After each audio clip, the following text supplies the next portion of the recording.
Black মানেই wow, এটা আর কইতে লাগতো না, কারণ আমার ভাই বন্ধু যারা আছো তোমরা সবাই জানো ব্ল্যাক কালারটা আমার খুব খুব খুব পছন্দের। আর আমার যাবতীয় ড্রেসের মধ্যে বেশ কিছু ড্রেসের শাড়ি কিন্তু ব্ল্যাক, ব্ল্যাক কালারটা আমার সত্যি ক্রাশ কালার। আমি জানি আমার মতো অনেকেই আছে ব্ল্যাকের মধ্যে ক্রাশ খাও, তারা লেগে কইতেছে এটার মধ্যে কালার কিন্তু অ্যাভেলেবেল আছে, কালার আছে, ডিজাইন সেম ডিজাইনের মধ্যে কালার অ্যাভেলেবেল হবো এবং সাইজটাও অ্যাভেলেবেল হবো। যদিও আমি ব্ল্যাক কালারটা হাতে নিচ্ছি কারণ ব্ল্যাকটার মধ্যে স্টোনটি খুব ভালো বুঝে দিতেছে। আমি সামনের দিকে একটু বুঝে দেখা দিতেছি, যতটুকু সম্ভব হইতেছে তোমরা দেখানোর চেষ্টা করতেছি। এরপরেও যদি না বুঝো বা কোনো ধরনের কোশ্চেন থাকে কোনো ধরনের ব্লাউজ নিয়ে, অবশ্যই কিন্তু আমার লোকে হোয়াটসঅ্যাপে কন্ট্যাক্ট করবা। হোয়াটসঅ্যাপ নাম্বার কিন্তু 6033319975, এই নাম্বার কিন্তু কন্ট্যাক্ট করবা। আমি কিন্তু ব্লাউজের অল ডিটেলস তোমরা দিয়ে দিব। এটা হচ্ছে হাতার পরা পার্টটা, ব্লাউজের হাতাটা কিন্তু যাইব 3/4 হাতা, কোনি হাতা কিন্তু না, 3/4 হাতা হইব ব্লাউজটা।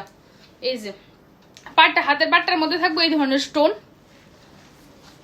আর এটা হচ্ছে সামনের জায়গাটা মানে ফ্রন্টটা, আর ব্যাকে আছে কিন্তু ডিপ গলা। এই যে ভিতরে কিন্তু প্যাড দেওয়া আছে। এই ব্লাউজটার দাম কিন্তু দিতেছে 580, 580 টাকা, 580 টাকা কিন্তু দিতেছে এই ব্লাউজটার দাম। ত্রিপুরার মধ্যে কিন্তু ফ্রি শিপিং, ত্রিপুরার মধ্যে ফ্রি শিপিং, 580 টাকা ব্লাউজটা, ঠিক আছে। সব ধরনের সাইজ আর সব ধরনের কালার কিন্তু অ্যাভেলেবেল। যার যে কালার বা যার যে সাইজের চাহিদা আছে সবাই কিন্তু আমার হোয়াটসঅ্যাপ বা ইনবক্স দুটোটাই করতে পারো।